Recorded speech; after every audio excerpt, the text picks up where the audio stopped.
how he ends up. Tolkien doesn't even know what Bombadil is.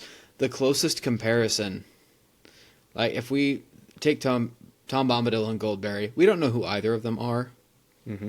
Because everybody wants to focus on Tom Bombadil because he's the more eccentric of the two. He's got the blue coat and the yellow boots, and he talks funny.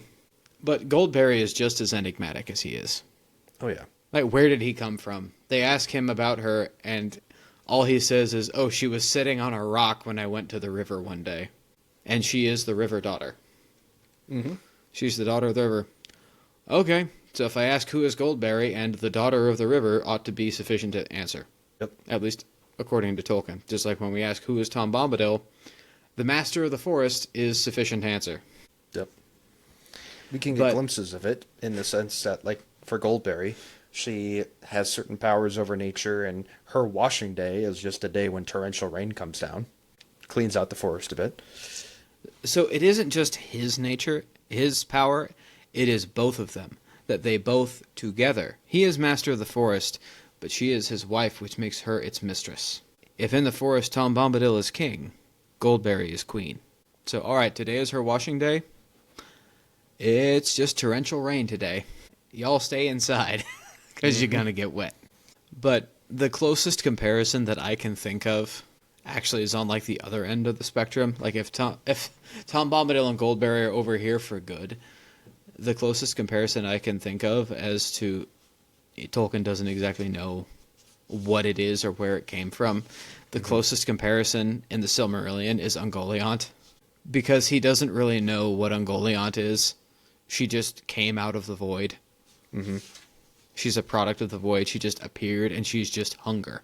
So in a way, I think Tom Bombadil and Goldberry are the same thing, technically, but products of a different place. So Ungoliant is a product of the void. What is the void? Emptiness. Lacking. So she's hungry.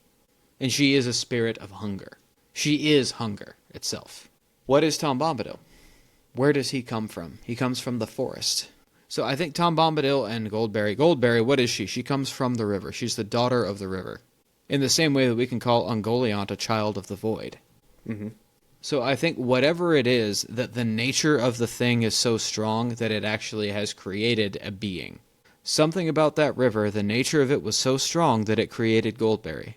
And something about that forest, the nature of that forest was so strong that it had a spirit, and that spirit is Tom Bombadil, its master. Or that particular forest just needed a master, so Tom Bombadil showed up.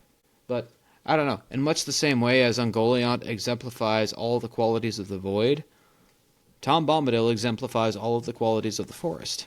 The difference being, well, I don't know that there is much difference, because we can't hold Ungoliant's hunger against her, because it's her nature.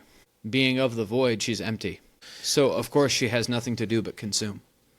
It's a curious way to put it.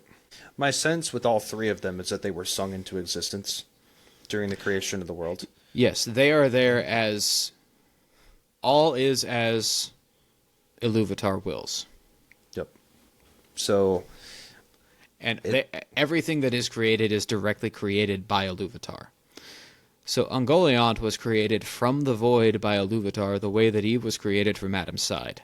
The same way with Tom Bombadil in the forest and Goldberry in the river.